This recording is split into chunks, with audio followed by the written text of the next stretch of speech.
सो हमें joint PDF x Y का given है, तो पूछ रहा है वाई स्क्वायर इज 3x। तो इसको अगर ओपन करेंगे ना तो इसका मतलब क्या होगा, y बराबर या तो plus minus root under 3x। But ये कॉन्टिन्यूअस रैंडम वेरिएबल है, तो कॉन्टिन्यूअस रैंडम वेरिएबल में किसी कर्व के अलोंग प्रोबेबिलिटी हमेशा जीरो आएगी, इक्वलिटी के अलोंग हमेशा जीरो आएगी। इसमें क्या है, इसमें दो चीज़ें हैं, probability y is equal to root 3x plus probability y is equal to minus root 3x। और ये इक्वलिटी है तो इसमें क्या ही करोगे तुम, डबल इंटीग्रेट करना भी चाहो तो y की लिमिट रहेगी रूट 3x से रूट 3x। मान लो यहाँ तुम लिख भी दिए F X Y D Y D X, तो y की लिमिट यही रहेगी, जो भी बाकी अब लिखना आपको x का लिख लो 0 से इन्फिनिटी। तो यहाँ तो रूट 3x से रूट 3x होना है क्योंकि इक्वल है, यहाँ भी सेम चीज़ें हैं। सो यहाँ पे क्या होगा, माइनस रूट 3x से माइनस रूट 3x, सेम ही लिमिट है। तो जब अपर लिमिट और लोअर लिमिट सेम होती है तो आप जानते हैं प्रोबेबिलिटी जीरो होता है। सो 0 प्लस 0 इज इक्वल टू 0, तो ये तो ट्रू है। दूसरा x मोर देन 2y, तो पहले ये सपोर्ट जो है इसका ग्राफ बना लो, जो यहाँ पे सैंपल स्पेस को रिप्रेजेंट कर रहा है रीजन, इसका ग्राफ बना लो, उसके अंदर देखो वो क्या रीजन है, उस पर इंटीग्रेट कर दो।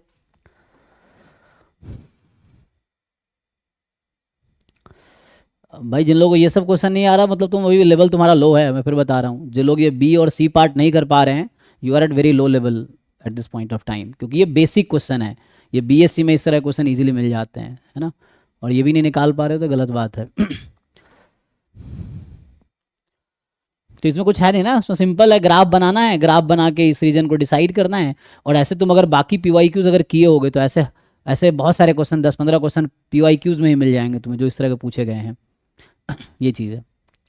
सो यहाँ पे क्या है, 0 less than equal to Y less than X.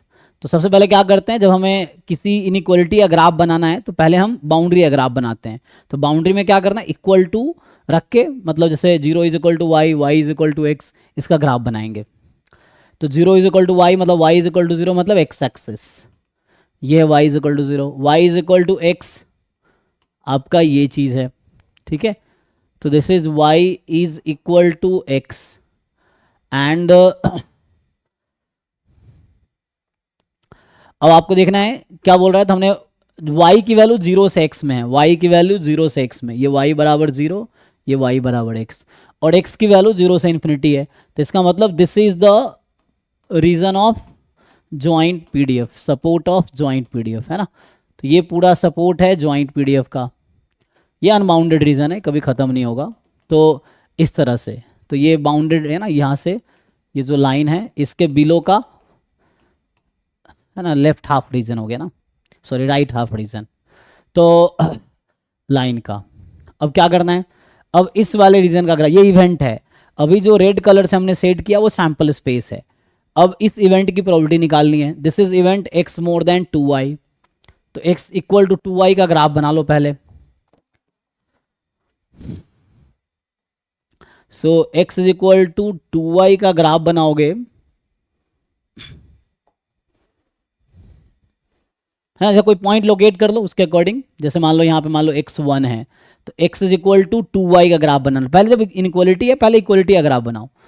तो x को 1 रखेंगे, y हाफ हो जाएगी, है ना। तो यहाँ जैसे पॉइंट अगर तुम इसके अलॉन्ग देखोगे तो ये पॉइंट क्या है, ये 1 है, ये 1 है, लेकिन यहाँ पे बोल रहा है कि हाफ हो जाएगी y।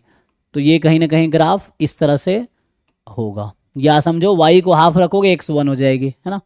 तो ये चीज़ है, तो इस तरह से इसके करस्पॉन्डिंग यहाँ y हाफ है। तो दिस इज द ग्राफ। अब क्या करना है, x मोर देन y। अब देखो एक ये जो लाइन ब्लैक कलर से बना रहा हूँ, अब तुम देखो इसमें जो है, मान लो ये येलो कलर से बना रहा हूँ ये लाइन। अब तुम्हें डिसाइड करना है इसका अपर हाफ होगा कि लोअर हाफ होगा। यू हैव टू डिसाइड कि अपर हाफ रीजन लेंगे या फिर लोअर हाफ रीजन लेंगे। तो उसके लिए क्या है, कोई टेस्टिंग पॉइंट ले लो, या तो समझ आ रहा है ठीक है, नहीं तो कोई टेस्टिंग पॉइंट ले लो। कौन सा टेस्टिंग पॉइंट, जो उस लाइन पे नहीं है। फॉर एग्जांपल यही पॉइंट है, इसका कोऑर्डिनेट है 1,0, है ना। तो 1,0 रख के देख लो, यहाँ पे ट्रू आ रहा है कि फॉल्स आ रहा है। एक्स को 1, वाई को 0, तो 1 मोर देन 0 ट्रू है। तो इसका मतलब सॉल्यूशन रीजन हमारा इसी साइड है, या तुम्हें पहले से ही पता है तो बहुत अच्छा है। तो ये जो येलो कलर से मैं सेट कर रहा हूँ इसकी प्रोबेबिलिटी निकालनी है। जो रेड कलर वाली रीजन थी वो सैंपल स्पेस थी, और येलो वाली रीजन जो है वो इवेंट है जिसकी प्रोबेबिलिटी निकालनी है अब। तो अब क्या करेंगे, तो इसकी प्रोबेबिलिटी क्या आएगी, तो इस येलो वाले रीजन पे इंटीग्रेट करना है तुम्हें। सर वैसे भी वो सिमेट्रिक है, हाफ में डिवाइड कर रहा है दोनों को, तो 1/2 हो जाएगा। नहीं नहीं ज़रूरी नहीं है, x मोर देन 2y वो यूनिफॉर्मली डिस्ट्रीब्यूटेड होगा तब ऐसा होगा। तो यहाँ से क्या होगा, ठीक है, x मोर देन 2y है तो ज्वाइंट PDF e की पावर -x, ज्वाइंट PDF क्या है, e की पावर -x। अब आपकी मर्जी, पहले आप dy dx लिखना चाहते हो या dx dy लिखना चाहते हो, जो भी ठीक लगे, है ना। तो मैं अभी dy dx कर देता हूँ। सो dy dx, तो पहले y की लिमिट फिर x की लिमिट।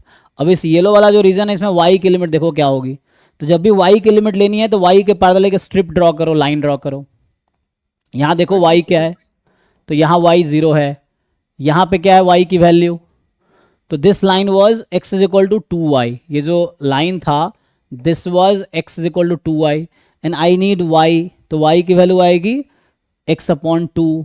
तो y बराबर 0 से ये वाला कर्व है x/2, तो 0 to x/2 ये हो गया y का रीजन। अब x, अब देखो ये जो मैंने वर्टिकल लाइन ड्रॉ किया था ये कितना मूव कर सकता है, तो यहाँ से मतलब ये येलो रीजन में कितना मूव कर पाएगा, यहाँ से लेके यहाँ तक, मतलब x या इसका प्रोजेक्शन ले लो x एक्सिस पे, ये जो येलो कलर का रीजन इसका x एक्सिस से प्रोजेक्शन लो, कितना x एक्सिस कवर होगा, तो इसका प्रोजेक्शन लोगे x एक्सिस पे तो पूरा x एक्सिस कवर होगा राइट साइड में, 0 के बाद वाला ना, तो 0 से इन्फिनिटी।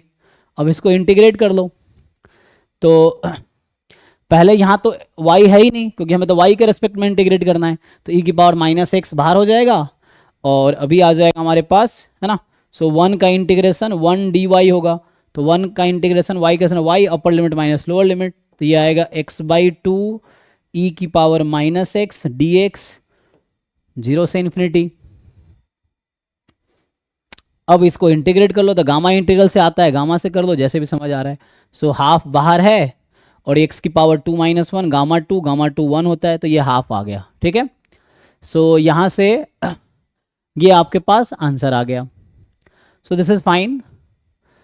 नाउ ऐसे ही सेम ये है, इसका ग्राफ बनाओ, जैसे मैंने येलो कलर डिजाइन यहाँ सेलेक्ट किया वैसे ही तुम इसका ग्राफ बनाओ, x - y = 1, फिर देखो कि उसके अपर या लोअर हाफ कौन से region x - y more than equal to 1 होगा, फिर इस तरह से ही जैसे b पार्ट किया वैसे c पार्ट हो जाएगा। डी में क्या है, जस्ट कंडीशनल प्रोबेबिलिटी लगाना है कि इसमें है कि प्रोबेबिलिटी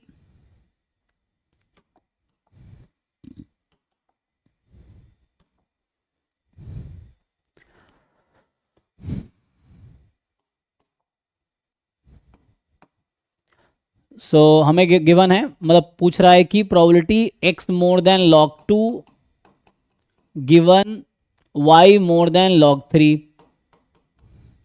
तो हम सिंपली इंटरसेक्शन ले सकते हैं। हाँ, तो ये आ जाएगा प्रोबेबिलिटी x मोर than log 2 intersection y more than log 3 upon probability y more than log 3।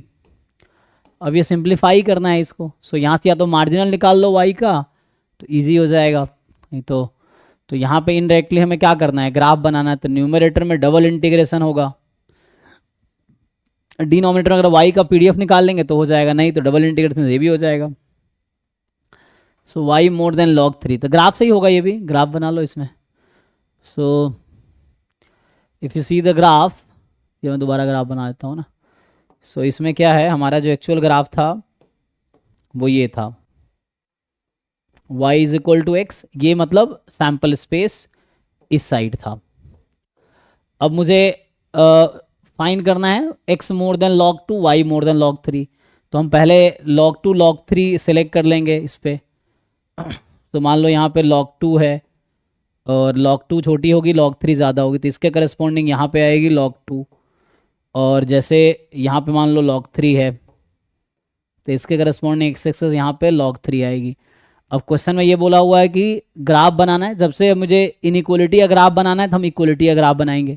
तो इक्वलिटी का क्या, सबसे पहले x = log 2 का ग्राफ बनाओ, तो x = log 2 का ग्राफ ये लाइन है।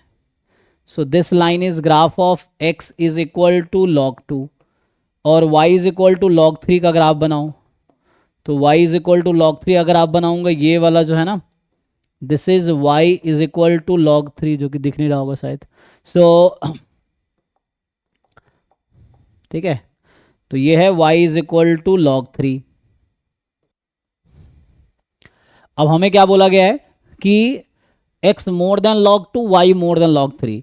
तो इसके ऊपर वाला रीजन और इसके राइट वाला रीजन, अब तुम खुद ही सैंपल स्पेस में सेलेक्ट करो कि कौन सा सुटेबल रीजन है जो x बराबर log 2 के आगे है, y बराबर log 3 के ऊपर है।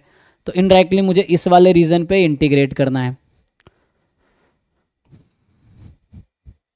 ना। x मोर देन log 3, x मोर देन log 2, इधर y मोर देन log 3, और इंटरसेक्शन लेना है, कॉमन रीजन। सो इसका कॉमन रीजन इसके आगे है, इसका कॉमन रीजन इसके आगे, इंटरसेक्शन क्या होगा? तो इंटरसेक्शन वही ये वाला रीजन है। अब इस रीजन पे इंटीग्रेट करो, तो मेनली मुझे ये वाला रीजन बात करना है अब, तो है ना, ये पॉइंट से स्टार्ट होगा। तो यहाँ पे जो ग्राफ होगा e की पावर -x, अगर मैं पहले dy dx करता हूँ तो यहाँ पे y की लिमिट होगी, y विल स्टार्ट फ्रॉम, तो ये हमारा होगा y बराबर log 3 से लेके y बराबर x। सो log 3 से x की वैल्यू, अब देखो इस रीजन में इसका, इस वाले रीजन का प्रोजेक्शन लो x एक्सिस पे, कितना कवर होगा x एक्सिस, इसके बाद का रीजन आएगा। सो log 3 से इन्फिनिटी, ये आ गया। तो log 2 का कोई काम इसलिए नहीं क्योंकि log 2 के आगे की प्रोबेबिलिटी इसमें आ ही नहीं रही, इसके ऊपर गया तो ये वाला रीजन बाहर हो गया, तो एक्स्ट्रा रीजन था। तो मेनली हमें इस रीजन पे कॉमन इंटरसेक्शन रीजन डिसाइड करके इंटीग्रेट करना है। दूसरा क्वेश्चन है y मोर देन log 3। तो एक तो ये तरीका है कि यहाँ से y का मार्जिनल निकाल लो। y का मार्जिनल कैसे निकलेगा? x के रेस्पेक्ट में इंटीग्रेट कर दो, 0 से y से इन्फिनिटी में, है ना, तो वो कर सकते हैं। और उसके बाद ये प्रोबेबिलिटी निकालो, और नहीं तो डबल इंटीग्रेशन से भी हो जाएगा। ये डबल इंटीग्रेशन लिखेंगे तो e की पावर -x dy। तो अभी इसने क्या कहा? y more than log 3। So y more than log 3, ऐसा है। So y more than log 3, same ही आ तो ये जाएगा 1, सर न्यूमरेटर के जैसे। हाँ तो 1 ही आ जाएगा नहीं। हाँ तो इसलिए 1 आ जाएगा, इसलिए गलत हो जाएगा, है ना, क्योंकि इसमें क्या होगा, y मोर देन log 3 जो ही करेंगे तो ऊपर वाला रीजन आ गया, और log 3 से आगे वही x log 3 ज़्यादा, 1 ही सेम ही आ जाएगा। सो यहाँ से log 3 से x और यहाँ log 3 से इन्फिनिटी, तो ये कैंसिल होके दोनों सेम ही है, तो 1 ही आ जाएगी। तो ये गलत ऑप्शन है इसका मतलब। चेक कर लो भाई आंसर, सी वाला चेक कर लेना, बी की तरह सी हो जाएगा। सी सही है। हाँ वो तो कैलकुलेट करने के बाद पता चलेगा सही है गलत है, जिन लोगों ने चेक कर लो, है ना, तो वैसे ही चेक हो जाएगा। तो जैसे बी किया वैसे ही सी हो जाएगा, बस ग्राफ बनाना है। तो ये हो गया 37। ओके जी, 37 का 38 भी था। सो 38 देखते हैं।